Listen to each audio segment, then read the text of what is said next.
శ్రీ మహాగణాధిపతయ నమ. ఐం మహాసరస్వత్యే నమ. శ్రీ లలితాంబికాదేవ్యే నమ. ఉగాది పండుగ సందర్భముగా కొత్త సంవత్సరము ద్వాదశ రాసుల వాళ్లకు ఎలా ఉండబోతూ ఉన్నది, ఈ 12 రాసుల వాళ్లకు కూడా ఎటువంటి ఉపయోగాలు ఉన్నాయి, మేలు జరుగుతుంది.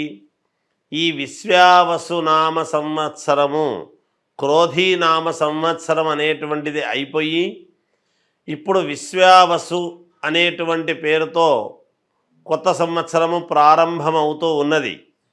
కనుక ఎప్పుడు ప్రారంభమవుతుంది అంటే ఆదివారం రోజు ఉగాది పండుగ అయినది. చూడండి, ఆదివారము అయ్యింది అంటే ఎప్పుడైనా మనకేమిటి అంటే ఏ వారం అయితే అవుతుందో ఆ వారానికి అధిపతి రాజు అవుతాడు. అందువలన సూర్యుడు రాజు అయినాడు ఈసారి.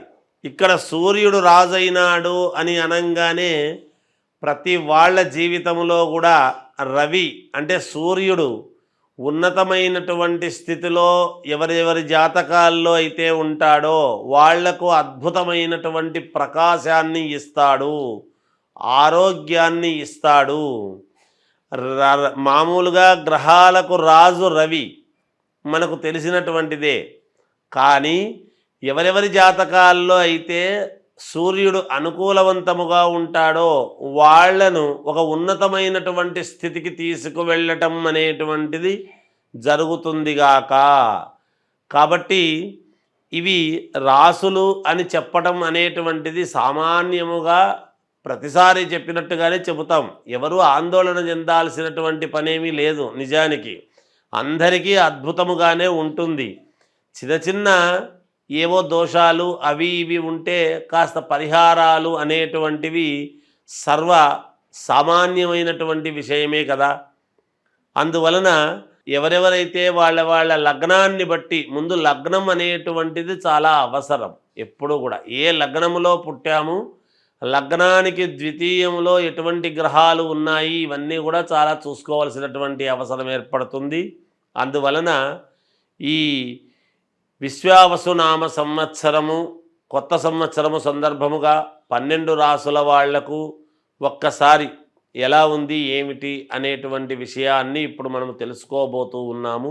మీనరాశి వారికి ఈ ఉగాది పండుగ నుండి మళ్ళీ ఉగాది పండుగ వరకు కూడా ఎలా ఉంది అంటే అద్భుతముగా ఉన్నది, యోగవంతముగా ఉన్నది. ఇక్కడే అన్ని గ్రహాల యొక్క కలయిక అనేటువంటిది ఉండేటువంటి దానివల్లను అయినా యోగము అనేటువంటిది ఉండబోతూ ఉన్నది. మీకు ఆదాయం 5, వ్యయం 3, రాజపూజ్యత 3, అగౌరవము 1. కొన్ని సమస్యలు అనేటువంటివి ఉంటాయి. గ్రహాలు అనుకూలవంతముగా లేనందున చిన్న చిన్న ఇబ్బందులు అనేటువంటివి ఉండినను మీరు మొండి పట్టుదలతో నెగ్గుకొని రావటం అనేటువంటిది జరుగుతుంది.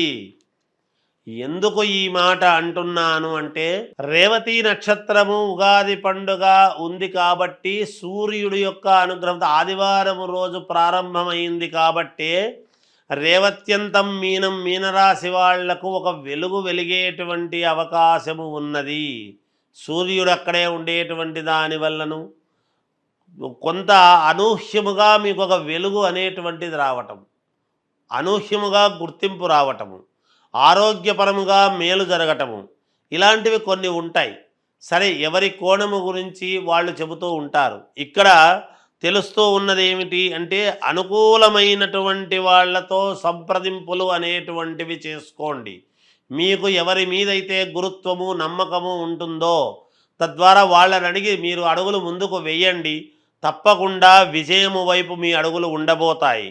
మంచి మంచి సలహాలు అనేటువంటివి పాటించడము వలన మీకు యోగాలు పెరుగుతాయి. స్థిరాస్తుల విషయములో విజయము సాధిస్తారు. మీ సొంతము చేసుకోగలుగుతారు స్థిరాస్తులు. కోర్టుపరమైనటువంటి వ్యవహారాలలో విజయము సాధించే పరిస్థితి ఉన్నది ఈ సంవత్సరం. మీరు ఉద్యోగస్తులకు చాలా అనుకూలముగానే ఉన్నది. కానీ శ్రమపడాలి.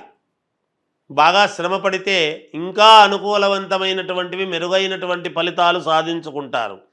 పుణ్యక్షేత్రాలకు వెళ్ళేటువంటి పరిస్థితి ఉన్నది. ఈ రాశి వాళ్ళు వెళతారు. అలాగే స్థిరత్వము, ఇంతవరకు స్థిరత్వము లేనటువంటి వాళ్ళు ఒక స్థిరత్వము అనేటువంటిది ఏర్పాటు చేసుకోగలుగుతారు ఈ సంవత్సరము. 100% నా విధి విధానం ఇది, నేను ఇక్కడ ఉంటాను, నాకు ఒక మార్పు అనేటువంటిది జరుగుతుంది. ఇంతవరకు కలిసి రానటువంటి వాళ్లకు ఈ సంవత్సరము అద్భుతముగా యోగదాయకముగా గ్రహస్థితుల వలన కలిసొచ్చేటువంటి పరిస్థితి ఉన్నది. విద్యార్థులకు చాలా అనుకూలవంతముగా ఉన్నది. విదేశాలకు వెళతారు చదువుకునేటువంటి వాళ్ళు.